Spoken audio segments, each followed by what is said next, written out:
Good morning. Good morning. आज हम लोग पढ़ने वाले हैं लोकतंत्र, अध्याय 1, कक्षा 9। अध्याय 1 लोकतंत्र क्या है, लोकतंत्र क्यों है। आज हम लोग कक्षा 9 के लोकतंत्र क्या है और लोकतंत्र क्यों है इसके बारे में चर्चा करने वाले हैं। तो देखते हैं कि लोकतंत्र में ऐसा क्या खासियत है जो हम लोग को लोकतंत्र पढ़ना पड़ता है। लोकतंत्र में ऐसा क्या खासियत है जो देश लोकतंत्र को समझना चाहते हैं और लोकतंत्र अपने देशों पर लागू भी करना चाहते हैं, राजतंत्र को छोड़ना चाहते हैं। लोकतंत्र में ऐसा क्या खासियत है कि जनता जो है लोकतंत्र की ओर आकर्षित हो रही है। लोकतंत्र में ऐसा क्या खासियत है जो लोगों को अपनी ओर खींचने का काम करती है।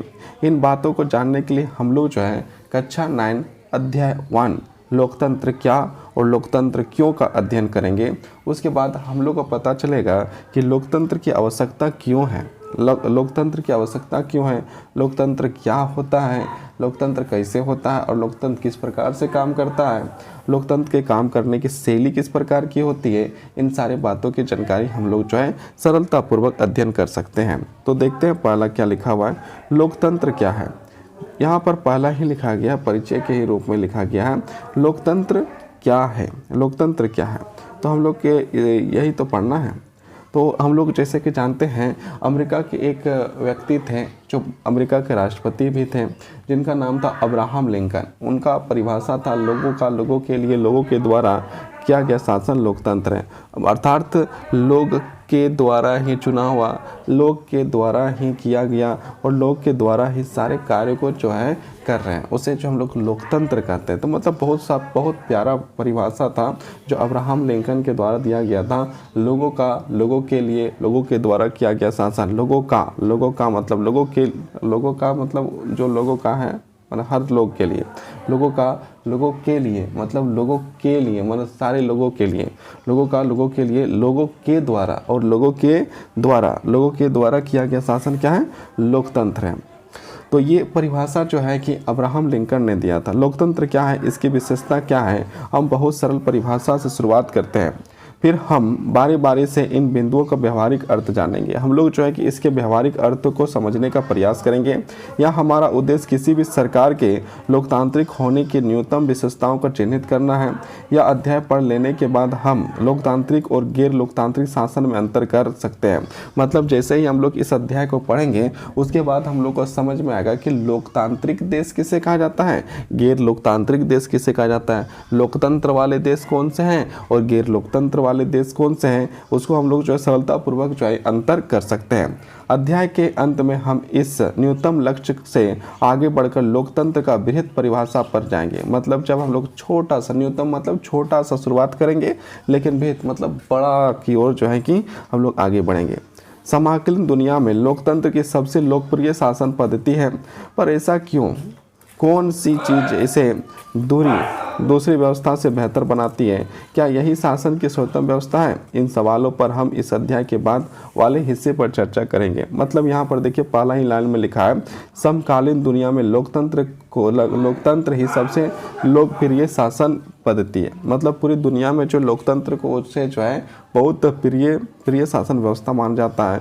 जनता के द्वारा पसंद किया जाता है, लोगों के द्वारा पसंद किया जाता है, व्यक्तियों के द्वारा पसंद किया जाता है, अनेक देशों के जो है लोगों के द्वारा जो है कि पसंद किया जाता है लोकतंत्र व्यवस्था को। अब हम लोग परिचय से आगे बढ़ते हैं और यहाँ पर हम लोग देखते हैं लोकतंत्र क्या है।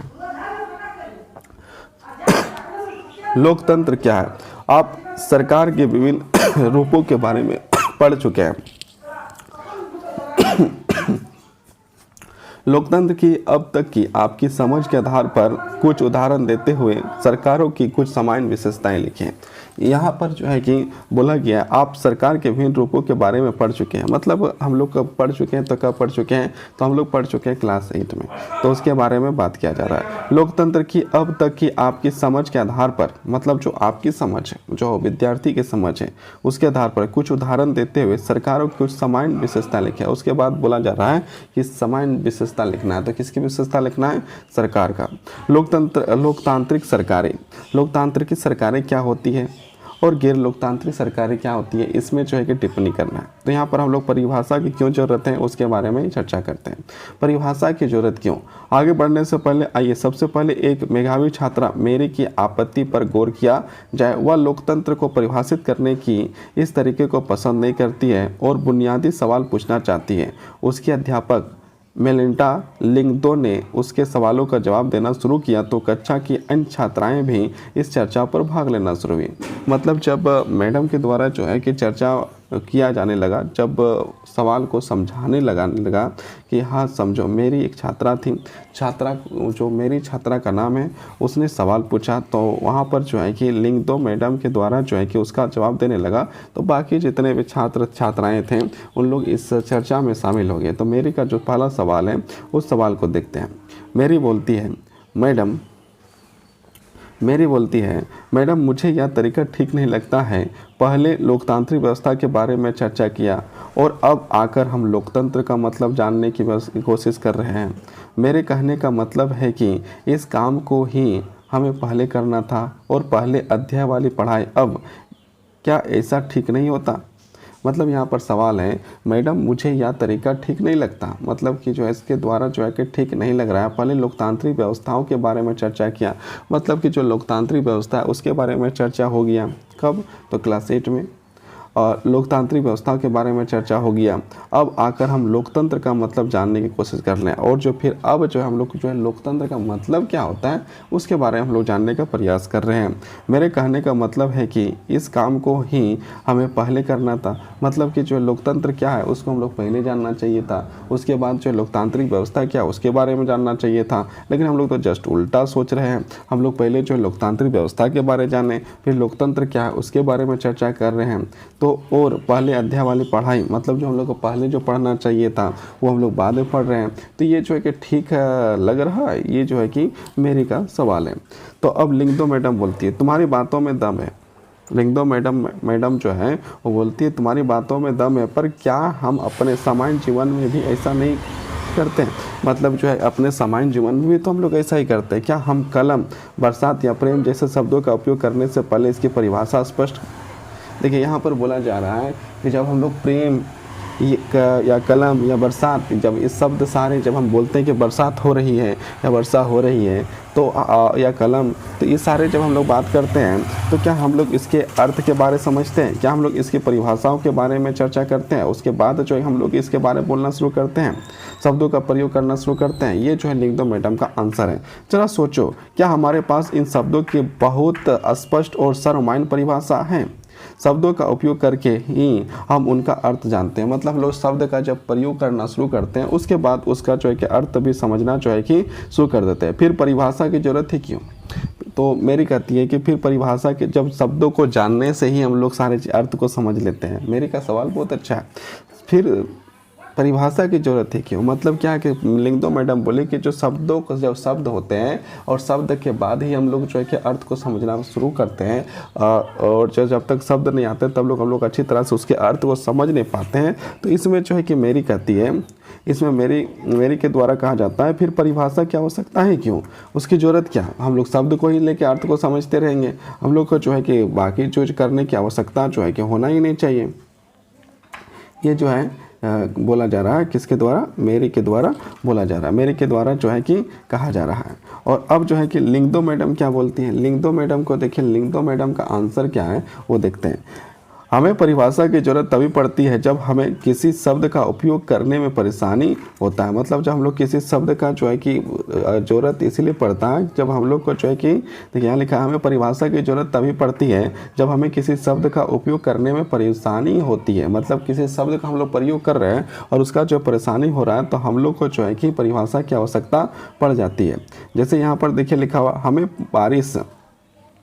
हमें बारिश की परिभाषा की ज़रूरत तभी होती है जब हमें बूंदाबांदी और बादल फटने जैसी स्थिति, देखिए यहाँ पर एक शब्द है बूंदाबांदी, बादल फटने, है ना, ये सारे के बारे में चर्चा किया जा रहा है। बूंदाबांदी और बादल फटने जैसी स्थिति और सामान्य बरसात में फ़र्क करना होता है। मतलब यहाँ पर जैसे मान लो बरसात को जब हम लोग फ़र्क करना है तो यहाँ पर जो है कि बूंदाबांदी क्या होता है, जैसे धीरे हल्का फुल्का वर्षा हो गया उसे जो है कि बूंदाबांदी के रूप में कह देते हैं।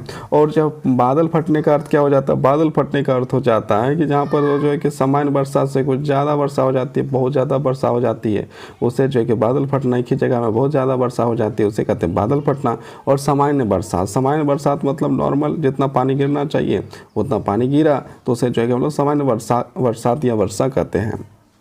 और इसको जो है कि फ़र्क करना है तो सब तीनों का परिभाषा होना ज़रूरी है। और तीनों का परिभाषा यदि नहीं हो तो इसमें जो है कि अंतर करना जो है कि मुश्किल हो जाएगा। लोकतंत्र पर यही बात लागू होती है। और लोकतंत्र पर लिंगदो मैडम बोलती हैं कि लोकतंत्र पर जो है यही बात लागू होती है। हमें इसके किसी भी स्पष्ट परिभाषा की ज़रूरत है, क्योंकि लोग इस शब्द का प्रयोग अलग अलग अर्थों के लिए करते हैं। बहुत अलग अलग तरह की सरकारें भी खुद को लोकतांत्रिक करती है। बहुत सारी सरकारें आती हैं, हम लोग भी देश में जो है कि बहुत सारी सरकारें हैं, बहुत सारी पार्टियां हैं जो इस बात को बोलती है कि हम लोग जो लोकतांत्रिक को मानते हैं, लोकतंत्र है, हम लोग लोकतंत्र को आगे बढ़ाने का कार्य करते हैं। अब क्या है, रिबी यांग, लेकिन हमें परिभाषा बनाने की ज़रूरत ही क्या है। लेकिन रिबियांग एक छात्र है और उसने कहा कि लेकिन हमें परिभाषा बनाने की ज़रूरत ही क्या है। एक दिन आपने हमें अब्राहम लिंकन का एक वाक्य सुनाया था। देखिए यहाँ पर जो है कि अब्राहम लिंकन का बात हम लोग चर्चा किए थे शुरुआत में, और यहाँ पर फिर से जो है कि हम लोग को यहाँ पर जो है अब्राहम लिंकन देखने को मिल रहा है। अब्राहम लिंकन जो है कि वो कहाँ के राष्ट्रपति थे, तो अमेरिका के राष्ट्रपति थे। अमेरिका के राष्ट्रपति थे और उन्होंने जो एक परिभाषा दिया था, और परिभाषा क्या था, लोगों के द्वारा चलने वाली शासन व्यवस्था को ही लोकतंत्र कहते हैं। ये अब्राहम लिंकन के द्वारा जो है कि परिभाषा दिया गया है। लोगों के लिए लोगों के द्वारा किया गया शासन लोकतंत्र कहलाता है। मतलब क्या है, लोगों की जो व्यवस्था है ना, और लोगों के द्वारा जो व्यवस्था है उसमें जो लोग ही शामिल हो गए हैं। और क्या कहा है, लोगों का, देखिए सबसे पहले लोगों के लिए, लोगों के द्वारा चलने वाले, मतलब लोगों की, ये सारे चीज़ें जो है कि एक प्रकार से जो अब्राहम लिंकन ने एक सूटेबल और बहुत अच्छा परिभाषा दिया है, जिसमें एक सिंपल से यदि समझने का प्रयास किया जाए तो उसने कह दिया है किसी भी देश व्यवस्था को चलाने का कार्य जो है जनता ही करती है। इसका जो सिंपल समझना है कि जो भी कार्य है लोकतंत्र में, जो भी कार्य है वो सारा कार्य कौन करता है, तो जनता ही करता है। सारा का सारा कार्य कौन करता है, जनता करता है। अब्राहम लिंकन का एक ही बात है कि जनता के द्वारा ही देश का सारा काम होता है, उसे ही हम लोग लोकतंत्र कहते हैं। इसको हम लोग सिंपल ढंग से समझ सकते हैं। अब आगे हम लोग बढ़ते हैं। आगे क्या लिखा है, मेघालय में हमें स्वयं पर राज करते, क्या लिखा, मेघालय में हम स्वयं पर राज करते रहे हैं, इसे सभी लोग मानते भी हैं। हमें इसमें बदलाव करने की ज़रूरत है। अब यहाँ पर देखिए लिखते हैं, लिंगदो मैडम मैं या नहीं कहती। अब देखिए मैडम जो है कि क्या बोल रही है, लिंगदो मैडम मैं या नहीं कहती कि इसमें बदलाव करने की ज़रूरत है।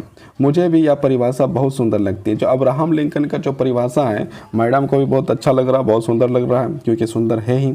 जब तक हम इस मामले पर खुद से विचार ना करें तब तक यह तय करना मुश्किल होगा कि लोकतंत्र का ये सर्वोत्तम परिभाषा है। मतलब जब तक हम लोग बड़ी अच्छा से चर्चा ना करें, बहुत अच्छा से, बहुत डीपली चर्चा ना करें, तब तक ये जो है कि परिभाषा सर्वोत्तम माना जाता है। हमें किसी चीज़ को सिर्फ इसी आधार पर स्वीकार नहीं कर लेना चाहिए कि किसी बहुत नामी गिरामी आदमी ने उसके लिए कुछ बहुत अच्छा कहा है।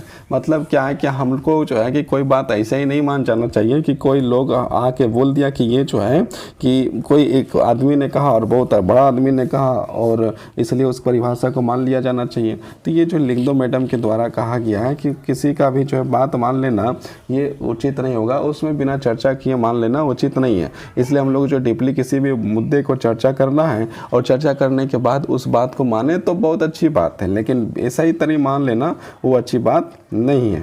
आदमी ने उसके लिए बहुत कुछ अच्छा कहा है, मतलब नामी गिरामी आदमी ने उसके लिए बहुत कुछ अच्छा कहा है, और या सभी लोग उसे सही मानते हैं। तो ये जो सभी लोग सही माने या कोई बड़ा नामी गिरामी आदमी उसको जो है कि मतलब कोई बात को कहा है, उसके बाद भी ऐसे बातों को जो है कि चुपचाप मान लेना सही नहीं होता, बिना चर्चा किए मान लेना सही नहीं होता। अब देखिए एक और छात्रा बोलती है योलदा मैडम क्या मैं कुछ कर सकती हूँ, हमें कोई परिभाषा तलाशने की ज़रूरत नहीं है। मतलब योलदा बोलती है कि हमें किसी परिभाषा को तलाशने, खोजने की, समझने की, चर्चा करने की आवश्यकता नहीं है। मैंने कहीं पढ़ा है कि डेमोक्रेसी यूनानी शब्द डेमोक्रेसिया से बना है। यूनानी में डेमोस का अर्थ होता है लोग और क्रेसिया का अर्थ होता है शासन। मतलब जो है कि योलदा जो है कि वो बोलती है कि हमने जो है कि कहीं पढ़ा है, मतलब किसी किताब, किसी बुक, किसी मैगजीन में कहीं पढ़ी है, और पढ़ी है क्या पढ़ी है कि डेमोक्रेसी जो है यूनानी शब्द है। डेमोक्रेसी क्या है? लोकतंत्र का इंग्लिश में हम लोग डेमोक्रेसी कहते हैं, और डेमोक्रेसी क्या है? यूनानी शब्द है, और यूनानी शब्द है तो यूनानी शब्द है तो उसको जो दो खंडों में बांट दिया गया, डेमोस और क्रेसिया। तो डेमोस का अर्थ हो जाता है लोग, डेमोस का अर्थ हो जाता है लोग, और क्रेसिया का अर्थ हो जाता है शासन, मतलब लोगों के द्वारा किया गया शासन। मतलब डेमोस का अर्थ हो गया आपका लोग, और क्रेसिया का अर्थ हो गया शासन, मतलब लोगों के द्वारा किया गया शासन, वही हो गया, हाँ ना। तो यहाँ पर आगे और बढ़ते हैं। इस प्रकार डेमोक्रेसिया अर्थात लोकतंत्र का अर्थ होता है लोगों का शासन। देखिए यहाँ पर लिखा भी है लोगों का शासन, यही सही अर्थ है। फिर परिभाषा की क्या जरूरत? ये जो है कि किसके द्वारा कहा गया? योलदा के द्वारा कहा गया कि जो डेमोक्रेसी है, मतलब जो लोकतंत्र है, लोकतंत्र का इंग्लिश में कहा जाता है उसे डेमोक्रेसी। तो डेमोक्रेसी को जो है कि दो खंडों में बांट दिया इसने, और उसने कहा कि डेमोक्रेसी जो है यूनानी शब्द है, और यूनानी शब्द में डेमो का अर्थ हो जाता है लोग, और क्रेसिया का अर्थ हो जाता है शासन। तो मतलब लोगों का शासन, इसका अर्थ हो गया लोगों का शासन। तो आगे हम लोग परिभाषा की जरूरत नहीं है, ऐसा जो है कि कौन बोल रही है? योलदा बोलती है। तो लिख दो मैडम, इसका आंसर देगी। देखिए अब क्या देती है मैडम, बोलती है इस सवाल पर विचार करने का यह भी बहुत उपयोगी तरीका है, पर मैंने इतना कहूँगी कि सिर्फ शब्द की उत्पत्ति से उसकी परिभाषा निकालने का तरीका हरदम उपयोगी नहीं होता है। मैडम बोलती है कि हाँ आपका कहना तो बिल्कुल सही है, लेकिन मैं इस बात को बोलती हूँ कि हर बार जो है कि परिभाषाएं या जो है कि शब्द को देखते हुए, जोड़ते हुए निकालना जो है सही नहीं होता है। इस सवाल पर विचार करने का यह भी बहुत उपयोगी तरीका है, पर मैं इतना कहूँगी कि सिर्फ शब्द उत्पत्ति से उनकी परिभाषा निकालने का तरीका हरदम उपयोगी नहीं रहता है। शब्द का अर्थ हमेशा अपने मूल्य से जुड़ा या बंधा नहीं रहता है। मतलब शब्द जो है कि उसका अर्थ जो है हमेशा एक जैसा नहीं रहता है। समय और प्रयोग के साथ साथ उसका अर्थ भी बदलता रहता है। शब्द का प्रयोग के साथ साथ, समय के साथ साथ उसका सारा चीज़ अर्थ जो है कि बदलता रहता है। अब कंप्यूटर शब्द को ही ले लो, या कंप्यूटिंग अर्थात गणना शब्द से बना है। जो कंप्यूटर शब्द जो है वो जो है क्या बना हुआ था? गणना शब्द से बना हुआ। मतलब कि गणने के लिए कंप्यूटर पहले जो होता था उसको जो सिर्फ मतलब क्या है, गिनती करना के लिए ही लिया गया था। मुश्किल गणनाओं को सरलता से किया जाता था। मुश्किल गणनाओं को सरलता से करने के लिए बने यंत्र को कंप्यूटर कहा जाता था। दरअसल ये बहुत शक्तिशाली कैलकुलेटर थे, पर आज शायद ही कोई इस अर्थ में कंप्यूटर शब्द का प्रयोग करता हो। मतलब आज के समय में कंप्यूटर को ये चीज़ को देख के कि हाँ ये सिर्फ जोड़ने के लिए है, इस चीज़ के लिए नहीं देखता है। अब तो कंप्यूटर का उपयोग पढ़ने, लिखने, डिजाइन बनाने, संगीत बनाने, सुनने, फिल्म देखने, अर्थात कितने प्रकार से व्यापक रूप हो गया है। कहाँ कंप्यूटर का निर्माण जो हुआ था उसका निर्माण ही हुआ था संगणक, हिंदी में कहा जाता है कंप्यूटर को संगणक। और संगणक मतलब क्या है कि कंप्यूटर को केवल और केवल जो है कि गिनती जोड़ने के लिए कहा गया था। जैसे 2 + 2 4 हो गया, इस प्रकार से करने के लिए, जोड़ने के लिए बड़ा बड़ा जोड़ जो है सरलता पूर्वक और बहुत जल्दी कर लेता था कंप्यूटर, इसके लिए किया जाता था। लेकिन आज जो है कंप्यूटर को इस चीज़ के लिए तो कोई नहीं जानता है, इस चीज़ के लिए कोई नहीं मानता है। आज जो है कंप्यूटर को क्या मानता है? आज कंप्यूटर को मानता है कि आज जो है कि कंप्यूटर को इस रूप में इसलिए नहीं देखते हैं क्योंकि कंप्यूटर से हम लोग फिल्म देख सकते हैं, संगीत देख सकते हैं, पढ़ सकते हैं, लिख सकते हैं, डिजाइन कर सकते हैं, और बहुत सारे कार्य जो है हम लोग कंप्यूटर से कर सकते हैं। इसलिए आज हम लोग कह नहीं सकते हैं कि कंप्यूटर एक सिर्फ गणना करने का है। ये जो है कि लिंगदो मैडम ने जो है कि समझाते हुए, योलदा को समझाते हुए इस बात को कहा। और अब हम लोग आगे देखते हैं आगे क्या होता है। पर समय बीतने के साथ उनका अर्थ बदल सकता है। ऐसी स्थिति में सिर्फ शब्दों के मूल अर्थ पर ही भरोसा करना बहुत उपयोगी नहीं होता है। यहाँ पर योलोदा ने जैसे कहा था डेमोक्रेसिया, ये यूनानी शब्द है। यूनानी शब्द है तो अर्थात क्या हो गया, यूनानी शब्द है तो डेमो का अर्थ होता है लोग और क्रेसिया का अर्थ होता है शासन व्यवस्था, और जो है कि लोगों के द्वारा जो शासन व्यवस्था किया जाता है उसे डेमोक्रेसिया कहते हैं। तो इसी को समझाते हुए जो है कि मैडम ने बोला कि ठीक है, तो एक बात और जानो कि जो है कि हम लोग जो है कि गणना है ना, संगणक मतलब कंप्यूटर का दूसरा नाम हिंदी में संगणक है, और संगणक मतलब जोड़ना, और कंप्यूटर को जो है कि हम लोग जोड़ने के लिए करते थे, लेकिन आज देखो कंप्यूटर को हम लोग जो है गणना जोड़ने के लिए कर रहे हैं नहीं। तो इसका मतलब क्या है कि हम लोग जो है कि शब्द को पकड़ के यदि हम लोग चलें तो हर समय उसका सही अर्थ नहीं होता है। शब्द के साथ शब्द का अर्थ जो है कि समय समय पर बदल जाता है। ये बात जो है लिख दो मैडम ने समझाया। समय बीतने के साथ उसका अर्थ बदल सकता है। ऐसी स्थिति में सिर्फ शब्दों के मूल अर्थ पर भरोसा करना बहुत उपयोगी नहीं होता है। अब जो है मेरी जो है कि जो सबसे पहले सवाल पूछे थे उसने फिर से सवाल दागने का काम कर रही है। तो देखते हैं मेरी का सवाल क्या है। मैडम, आपके कहने का मतलब यह है कि इस विषय पर खुद सोचने का कोई शॉर्टकट नहीं है, हमें इसके अर्थ पर गौर करना ही होगा और इसका परिभाषा गढ़नी होगी। मतलब मेरी बोल रही है कि इसका जो है कोई छोटा मोटा रास्ता या शॉर्टकट कोई कुछ जो है नहीं है। इसे हम लोग को जो है कि पढ़ना ही होगा और गौर करना पड़ेगा और परिभाषा जो है देखना ही पड़ेगा क्या है क्या नहीं है। लिख दो मैडम, एकदम सही। इसीलिए आओ अब हम यह काम कर ही डालें। अब जो लिख दो मैडम ने कहा कि हाँ बिल्कुल सही तुम बोल रही हैं, इसलिए हम लोग को जो है कि इस विषय पर कार्य कर ही देना चाहिए। इस विषय पर हम लोग क्या करना चाहिए, कार्य करना चाहिए। तो आज का क्लास यहीं तक। अब हम लोग जो है कि आगे जो है कि हम लोग पढ़ेंगे एक सरल परिभाषा, मतलब लोकतंत्र की जो अगली कड़ी हम लोग पढ़ेंगे वो है एक सरल परिभाषा। बहुत बहुत धन्यवाद, बहुत बहुत आभार।